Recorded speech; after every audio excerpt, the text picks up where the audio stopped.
back into Studio 5. So we've all heard the saying, what's old is new again, and that is the case with some solid relationship research from the 1990s that is resurfacing after a young New York Times reporter put it all to the test. And it's prompting my next guest to issue a relationship challenge to all couples to strengthen and deepen the connection between you. Studio 5 contributor Dr. Matt Townsend says connection is at the core of what lands couples in his office all the time. So we're going to get to the research, we're going to get to the challenge, but I'm intrigued by this idea that a lot of couples, most couples you say, just want a deeper connection. They want to connect more, they want to be more together, but they've kind of drifted apart. And it was easy to connect earlier. They had the chemistry going, but they also had the conversations going. So here's the deal. So I'm a social psychologist. Yes. And we believe that the way you create meaning is by interaction. None of us know anything until we've interacted on it, right? You're not born knowing what a pen is. You have to interact with a pen, and then eventually you figure out what a pen is. So what is the marriage unless you've interacted on it? But a lot of us, because we're not communicating, we're not creating a shared meaning about what everything means in our marriage. We don't even talk about when we have an argument, we might fight about who does the laundry. So laundry becomes a negative symbol of what the marriage is about, but we don't even talk about it.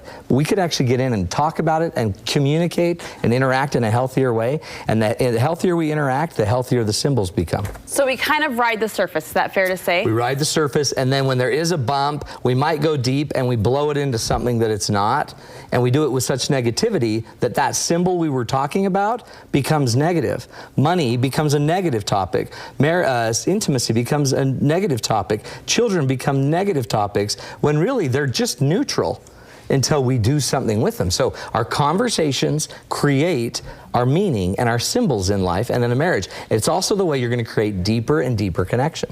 Take us back to this research of the 1990s. What did they find and why is it relevant now? Craziest thing. A guy named Arthur Aaron was studying basically if you could generate closeness, if you could actually generate this sense of, what did he call it? He had a crazy name for it.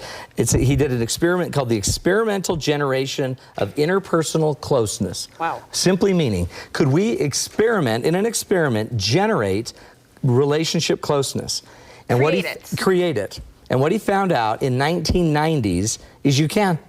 You can create closeness in a very predictable, reliable way, consistently, by simply having people ask 36 questions.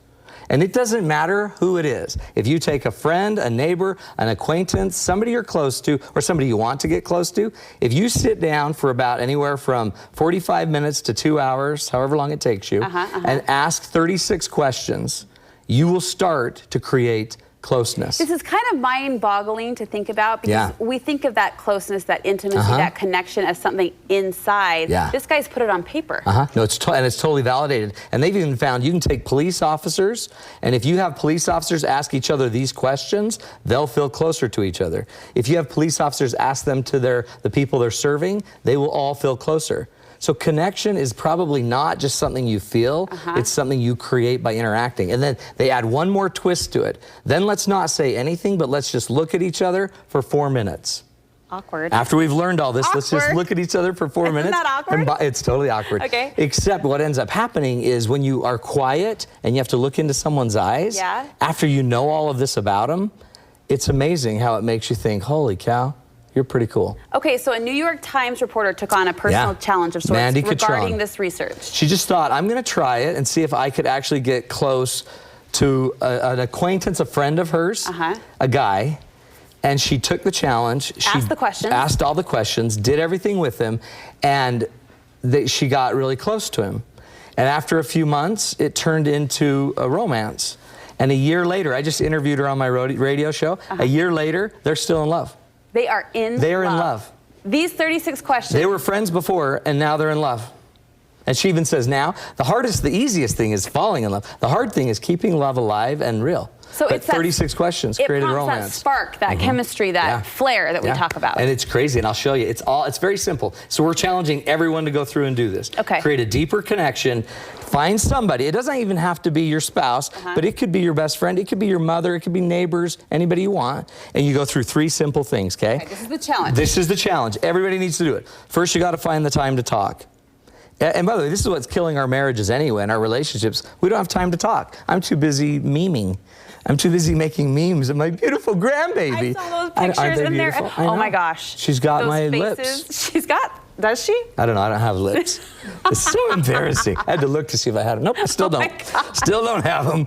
But we have to find time to talk. And this is only about 45 minutes. For Mandy Catrone, it took about 3 hours, she said. To go through all the questions. So 45 minutes a day? No, once. Just a one-time conversation. We can handle that. Anybody could do this. This is Thanksgiving. Do this for Thanksgiving.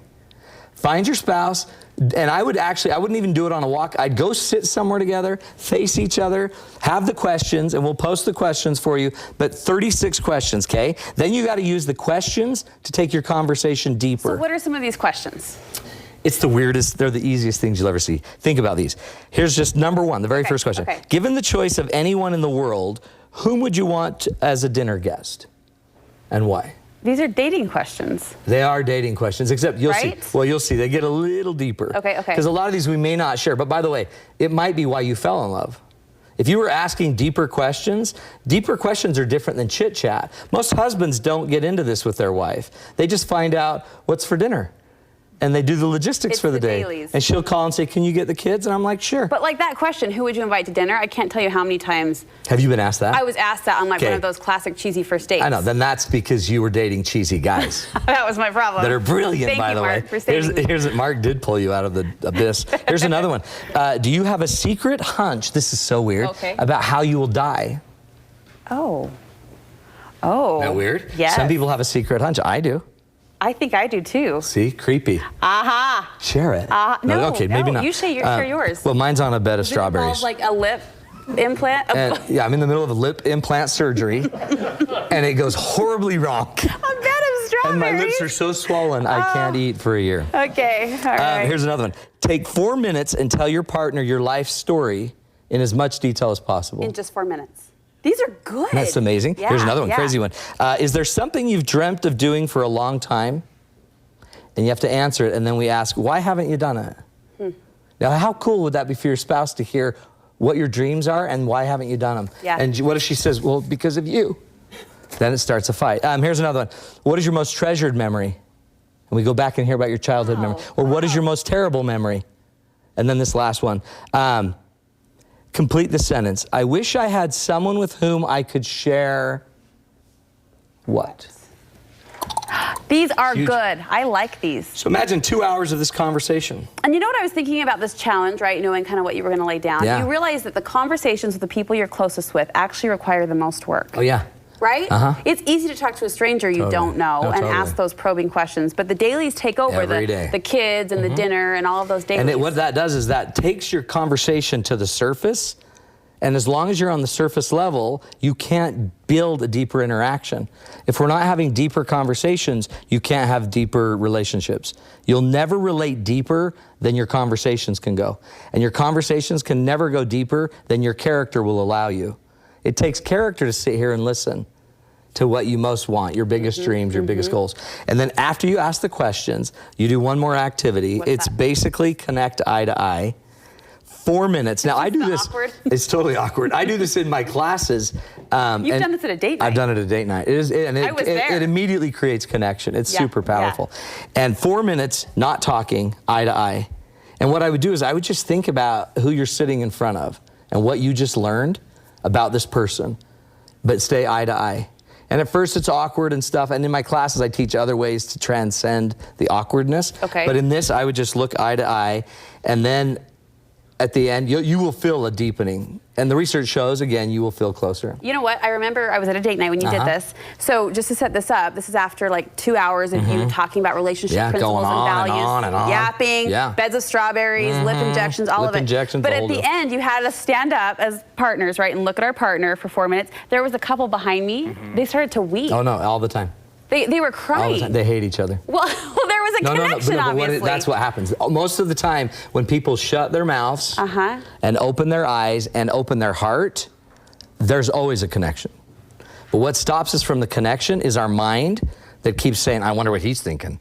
Or our mouth that never makes us so we listen. So when you have to actually listen, and I usually have you go about 6 minutes, 7 minutes. Wow. It's pretty cool. All right. But the connection's there. So the challenge is for everyone. Yes. Go do those 3 steps. The questions will be posted on the Studio 5 website and on my website at matttownsend.com. But do the test, do the challenge. I promise, it will work.